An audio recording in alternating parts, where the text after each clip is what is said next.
We have an incredible Pat Robertson clip here that honestly, in my opinion, sums up his entire career in a little 2-minute nugget. So let's watch and then we'll break it down. I live in Massachusetts, where the state is undergoing a massive heroin fentanyl addiction problem. Recently, the Boston Herald newspaper headlines read, "Frequent visits by homeless put hospitals in a state of emergency. Patients draining Medicaid funds, ER resources."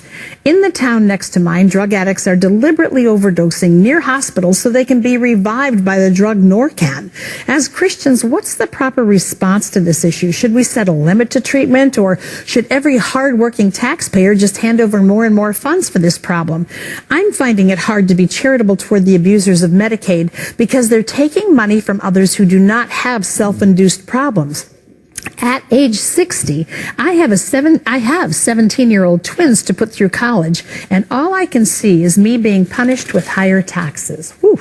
Yeah, that's a tremendous question. The Bible says, if any man will not work, let him not eat.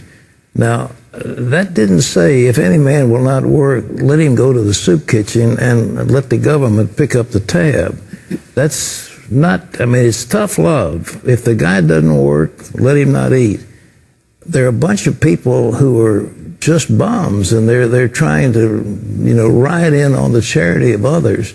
And their tough love will say, I'm not going to give you something. I was reading an article today about FDR and welfare, and he said that this is like I'm paraphrasing now, but it's like a narcotic that nulls people.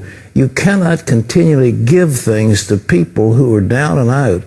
You take away their sense of worth and their sense of pride. And if these people are out drugging themselves, let them starve to death. Let them starve to death. Yes, I do believe that was in Jesus' Sermon on the Mount, right? And let ye starve to death if ye cannot work. What the fuck did we just watch? No, again, this is quintessential Pat Robertson. So he has a deeply conservative, right-wing ideology, and he's also a big-time Christian. And what he does, like fundamentalists in all the different faiths, is he cherry-picks the asshole stuff, the prick positions, and he goes, this represents my religion. And I will use those quotes to justify me being a barbaric asshole. And unfortunately, he's got, a decent number of people in the country who agree with him. 20%, 25% of the public evangelical fundamentalist Christians, and this is how they think. But I always find it hilarious because, yes, does he have some scriptural backing for the shit he said there? Sure. But let's do a little game here, Pat. You go to the Bible, you pick out all the parts that allude to that philosophy. You don't work, you don't eat, starve, damn it, starve. Okay, you pick out all the quotes that point to that philosophy. I will pick out all the quotes that do the opposite. Take care of the poor, feed the hungry, love the sick. You go down the line. I guarantee you, I will find more passages that are about being kind to the downtrodden and the left behind by society and the sick and the hungry. But no, he just brushes that all aside.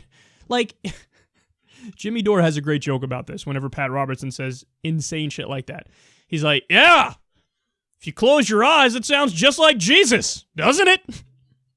Unbelievable. So let me go ahead here. I just want to give you one quote, but we can do this all day with fucking hundreds of them. Matthew 25, lines 35 to 40. It says this: "For I was hungry, and you gave me something to eat. I was thirsty, and you gave me something to drink. I was a stranger, and you invited me in. I needed clothes, and you clothed me. I was sick, and you looked after me. I was in prison, and you came to visit me." Then the righteous will answer him, "Lord, when did we see you hungry and feed you, or thirsty and give you something to drink? When did we see you a stranger and invite you in, or needing clothes and clothe you? When did we see you sick or in prison and go to visit you?" The king will reply, "Truly I tell you, whatever you did for one of the least of these brothers and sisters of mine, you did for me." So treat the sick, the downtrodden, the hungry, the drug addicted, the least among you, treat them like your neighbor, treat them like the Lord, treat them like Jesus, treat them like God. Because whatever you did to them, you did to me. That is the exact opposite of Pat Robertson's philosophy. And I just want to point out one other thing in the clip there. The woman said in the question that drug addicts are deliberately overdosing. Do you know nothing about drugs? Okay, no, when people overdose, it's because they took too much of the drug and they overdose. Nobody goes into doing drugs. Nobody, does heroin and goes, yeah, I can't wait to overdose. No, they're doing it to get high, like anybody else would do drugs. But that illustrates the point that these people don't know what they're talking about. And it's amazing how in their minds they rationalize. She asked, hey, should we put a cap on the treatment they get? So what the fuck is the alternative? So if somebody is overdosing, hey, we already saved you twice, you're done now. Is that really the world you want to live in? This is a woman who, I'm a good person, I'm a moral person, I'm a Christian, I love me some Jesus. But we should probably put a cap on the care that we give to sick people and drug-addicted people and not give food to hungry people. Pat Robertson said, we should let them starve. We should let them starve. Isn't it hilarious how seemingly the people who more embody the philosophy of Jesus, the better philosophy of Jesus on his good days, because again, I know there's contradictions in there, but the people who most embody that philosophy tend to be non-religious, tends to be atheists, agnostics, secularists, liberals, progressives. We're the ones who are like, of course you help. Look at the fucking place they're in. Of course you help them. Of course you help them. Of course you feed them. What are you, crazy? What are you, crazy? And then the fundamentalist Christians come along and they're like, fuck them. As Pat Robertson literally said there, let them starve. Well, if there was ever a little nugget or a little quote that summed up Pat Robertson's career, ain't that it right there?